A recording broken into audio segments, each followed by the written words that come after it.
But there's a retirement asset that we almost never talk about, and that asset is friendship. If you're a Gen X woman just starting to think about retirement or starting to wonder what the back half of life is going to look like, then this is a conversation we need to have. Because the relationships you prioritize now may determine how connected, grounded, and emotionally supported you feel in that back half of life. And here's something we don't talk about enough, is that women tend to live longer than men. Like 5 to 7 years, statistically speaking, women live longer. Which means many women will spend a significant portion of their life widowed, divorced, single, and living independently. Maybe even 10, 15, 20 years in living in this way. And if we haven't invested in friendships, real, mutual, emotionally safe friendships, then retirement years and aged years are going to be quite lonely.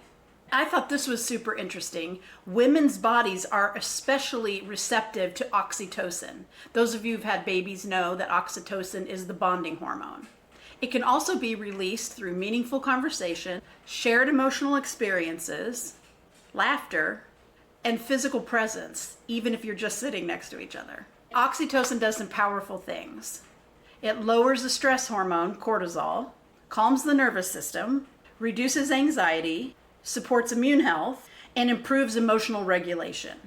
So here's the big deal, the bottom line. We don't just enjoy our friendships, our nervous system needs them. Friendships help our body feel safe. Isn't that cool?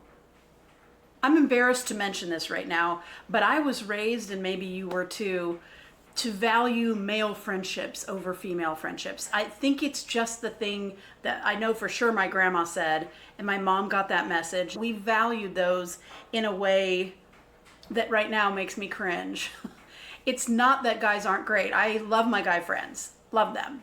But in times of need, when I've been really down, when I didn't even know I needed somebody to talk to or somebody to show up at my door with soup, to rally the friends around me, it's always women. A person for 9 hours sitting in the waiting room while I'm in the hospital having surgery, that's women. Women have always been there for me. My friends have always been super supportive, and I am so grateful for them in my life. Our friendships also help our mental and cognitive health. Strong social connections are linked to better mental health, lower rates of depression, slower cognitive decline, and less risk of dementia. So friendships don't just keep us company. They help us process reality, remember who we are, check our thinking, and regulate our emotions during stress. Friends become our mirrors, our memory keepers, and our sanity checkers. And that role becomes even more important as we age. So here's the reframe I want to offer you. Friendship isn't just a bonus in retirement, it's infrastructure. So just like money supports your lifestyle, friendship supports your mental health, emotional stability, and sense of belonging. All healthy friendships matter. Of course they do. But women to women friendships carry something uniquely protective for the second half of life. And most of us were not taught to remember that they are essential. I'm not suggesting that today you go out and make a bunch of new friends just to use them in your later life. That's not what I'm saying. It is about awareness, about who's nurturing you, who gives you energy rather than takes energy. Where might you gently invest a little more time and presence? Small intentional investments now can change how supported you feel later. Retirement readiness isn't just about finances. It's about building a life that you won't have to face alone.